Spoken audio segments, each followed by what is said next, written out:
Divine intoxication అంటే దివ్యమైనటువంటి ఉన్మత్తత, మత్తు, దివ్యమైన మత్తు. ఈ చాప్టర్. ఏ పిల్గ్రిమ్ వన్స్ ఆస్క్డ్ బాబూజీ, ఒకడు మళ్ళాంటి వాడు మెహరాబాద్ చూడడానికి వెళ్ళినాడు. బాబూజీని ఇలా ప్రశ్న వేశాడు. What was the reason that in spite of so much harassment while living with Baba that none of you left him but continue to live the life with him? మేము విన్నత దీని ప్రకారం రాసి రంపాన్ని పెట్టాడు ఆయన మిమ్మల్ని అందరినీ ఇలా కాలు కింద వేసి, కానీ ఒక్కడూ వదిలిపెట్టలేదు, అలాగే పట్టుకొని ఉన్నారు ఆయన్ని. ఎలా ఉండగలిగారు మీరు అని అడిగాడు ప్రశ్న. Babuji replied, we got addicted to the divine wine that was flowing from him and did not really care what condition we were in.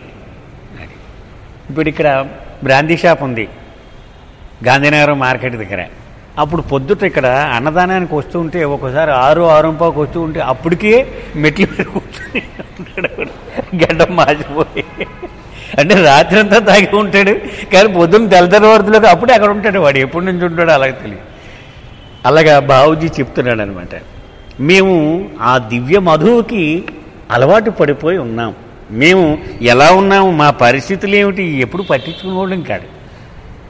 Shankar Srirama Rao గారు పద్యం ఉంది, ఎవడవీవు మానవులనందరిని ఇక్కడికి ఈడ్చి తెచ్చి, ఏమన్నా గుర్తుందా ఆ పద్యం? అది అందులో శరీర ధర్మములు పాటింపరు, వాడు స్నానం చేయడు, గడ్డంగీడు, తలదూకుడు, పిచ్చోళ్ళలాగా అలాగా నీకు వేసి అలా చూస్తూ ఉంటాడు, ఏం చేసేవు వాళ్ళని అని ఒక పద్యం, చాలా అద్భుతమైన పద్యం అండి. శంకర్ శ్రీరామారావు గారు రాశారు. ఆయన పాడేవారు, పారేపల్లి సత్యం గారు చాలా బాగా పాడేవారు. ఆఖరికి నిశితంగా గమనిస్తే అప్పుడు నాకు అర్థమైంది, నీ చిరునవ్వులనే కిరణాలని వాడి పంజరంగా చేసి బంధించావు, అది కనపడక మేము పంజరం చూడలేకపోతున్నాం, మనిషిని చూస్తున్నాం. అంటే నువ్వే బంధించేశావు, నీ చిరునవ్వు అనేటువంటి కిరణాలు వాడి వాడిని బంధించావు, అంచేత అలా ఉన్నాడు వాడు. Babuji then proceeded to tell the following story to make the point even clear. ఇది నీకు బాగా అర్థం అవ్వాలంటే ఒక కథ చెప్తానని బాబూజీ కథ చెప్తున్నాడు. There was a man who was an alcoholic. ఒక యువకుడు ఉండేవాడు, వాడు బాగా మత్తుకు బానిస అయిపోయాడు.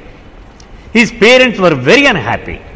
అతని తల్లిదండ్రులు చాలా బాధపడేవారు, ఇలా అయిపోయాడు, అందొచ్చిన కొడుకు సరిగ్గా వాడి జీవితంలో సెటిల్ అవ్వాల్సిన టైంలో ఇలాంటి అలవాటు వ్యసనాన్ని బారిన పడిపోయాడు అనుకునేవారు. And hour always after him to give up drinking. నాన్న వద్దురా, మానేరా, ఇది మంచిది కాదురా అని అలాగూ నచ్చ చెప్తూ ఉండేవారు. One day the father decided to have a heart to heart talk with the son. ఒకనాడు ఇంకా ఈవేళ తేల్చేద్దామరా, మన ఇద్దరం కూర్చుని డిసైడ్ చేసేద్దామా అన్నాడు కొడుకుతో. when the two of them were alone, the father asked the son, ఎవరు లేకుండా చూసి తండ్రి కొడుకుని అడిగాడు, why do you drink so much? ఎందుకురా నాన్న అంతలా తాగుతున్నావు, నువ్వు ఎందుకు తాగుతున్నావు? Is there any kind of sorrow in your heart? నీకు తీరని కోరిక ఏదైనా ఉండిపోయిందా, లోపల ఏదైనా విషాదం ఉందా, నాకు చెప్పు. Is there something you want in life and are disappointed in not getting? నువ్వు అనుకున్నది ఏదైనా పొందలేకపోయావా? Is that why do you drink so much? అంచేత నువ్వు ఎక్కువ తాగుతున్నావా? చెప్పు నాకు, నేను నీ తండ్రిని కదా అని అడిగాడు. The son said no, that was not it. అదే అలాంటిది ఏం లేదు నాన్న అన్నాడు కొడుకు. The father persisted, then why do you drink? మరి ఎందుకు తాగుతున్నావు, మరి నాకు కారణం చెప్పు అన్నాడు. Don't you know it causes us so much pain to see you in the state. మేము ఎంత బాధపడుతున్నాం, మాకు ఆహారమే సహించట్లేదని నీ పరిస్థితుల్లో చూసి ఎంత బాధగా ఉన్నాం మేమంతా. Not to mention that it will ruin your health. నీ ఆరోగ్యం పాడు చేయడం కాకుండా మేము తాగకపోయినా మా ఆరోగ్యం కూడా పాడైపోతుంది నీ పరిస్థితుల్లో చూసి. Why do you drink so much? వద్దురా నాన్న అన్నాడు. The boy turn helplessly to his father and confessed, నేనేమి చెయ్యలేని నిస్సహాయ పరిస్థితిలో ఉన్నానయా అన్నాడు వాళ్ళ నాన్నతో. I'm addicted to it dad. నేను వ్యసనం బారిన పడిపోయాను, ఇంకదే లేకుండా నేను జీవించలేని పరిస్థితి. I have tried giving it up several times and have failed. చాలాసార్లు దీన్ని మానేద్దామని ప్రయత్నం చేశాను, కానీ ప్రతిసారి ఓడిపోయాను. I just can't control the craving. నా లోపల నుంచేటువంటి ఆ క్రేవింగ్ అంటే తపన, దాని నుంచి నేను తప్పించుకోలేని పరిస్థితులు ఉండిపోయాను నేను. The father thought about this. ఆలోచించాడు తండ్రి, ఏం చేయాలి వీడిని ఎలా. And then came up with an idea. ఒక ఆలోచన వచ్చింది తండ్రికి. Which he thought might help his son. కొడుక్కి ఇది ఉపయోగపడద్దేమో అనుకున్నాడు. He told him, look, I will help you give up drinking. నేను నీకు సాయం చేస్తాను, ఈ తాగుడు ఎలా మానేయాలో నేను సాయం చేస్తాను. The son looked surprise. How can you help me? నిజంగానా, ఎలా సాయం చేస్తావు నాకు అన్నాడు. The father replied, every day I will sit with you and drink the same amount of alcohol that you drink. నువ్వు ఏ రోజు అయినా సరే మన ఇద్దరు కూర్చున్నావు, నువ్వు ఎంత తాగితే నేను అంతే తాగుతాను. We will do this for 1 month. ఒక్క నెల రోజులు మన ఇద్దరు ఇలాగే చేద్దాం. At the end of the 1 month I will stop drinking completely. That should inspire you to stop along with me. నెల రోజులు తాగి నేను మానేస్తాను 30వ రోజు నుంచి. అప్పుడు నన్ను చూసి నీకు కూడా ప్రేరణ కలిగి నువ్వు కూడా మానేస్తావు. We shall do it together. ఇలా మన ఇద్దరం ఒక డీల్ అన్నాడు. The son agree to the father suggestion. అలాగే నాన్న అన్నాడు. So from the next day they started drinking together. మర్రా నుంచి తండ్రి కొడుకు ఇద్దరు కూర్చొని తాగడం మొదలుపెట్టారు. Initially the father was drinking the same amount as the son. మొదట్లో కొడుకు ఎంత తాగితే అంతే తాగుతున్నాడు తండ్రి కూడా.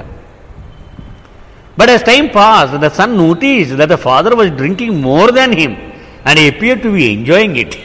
కానీ కొడుకు ఏం గమనించాడు, నాకంటే ఎక్కువ తాగేస్తున్నాడు మా నాన్న, పైపెచ్చు చాలా బాగుందని ఎంజాయ్ చేస్తూ తాగుతున్నాడే అనుకున్నాడు. When 30 days were over, the son expected father to stop, but the father continued to drink. నెల అయిపోయింది. వాళ్ళ నాన్న మామూలుగా చేసా మూత తీసిపోతున్నాడు, ఇది నెల అయిపోయింది అన్నాడు. అబ్బే కంటిన్యూ చేసేస్తున్నాడు, ఆగలేదు. After several days pass, thinking that his father had lost track of time, the son said. ఒకనాడు జ్ఞాపకం చేశాడు తండ్రికి, dad, do you remember we made a promise when we started drinking. నువ్వు నాకు మాట ఇచ్చావు, గుర్తుందా అని అడిగాడు. The father replied, yes my son, I remember. నాకు పూర్తిగా జ్ఞాపకం ఉందన్నాడు తండ్రి. Do you know that more than 30 days have passed by and that still you did not stop drinking. మరి నువ్వేమో మానలేదు, నువ్వు అంచేత నాకు డౌట్ వచ్చి అడుగుతున్నాను అన్నాడు. ద ఫాదర్ రిప్లై, తండ్రి ఇలా చెప్పాడు, yes my son, I remember all that. అంతా నాకు స్పష్టంగా జ్ఞాపకం ఉంది. But I did not know when I made all those promises that alcohol can be so intoxicating.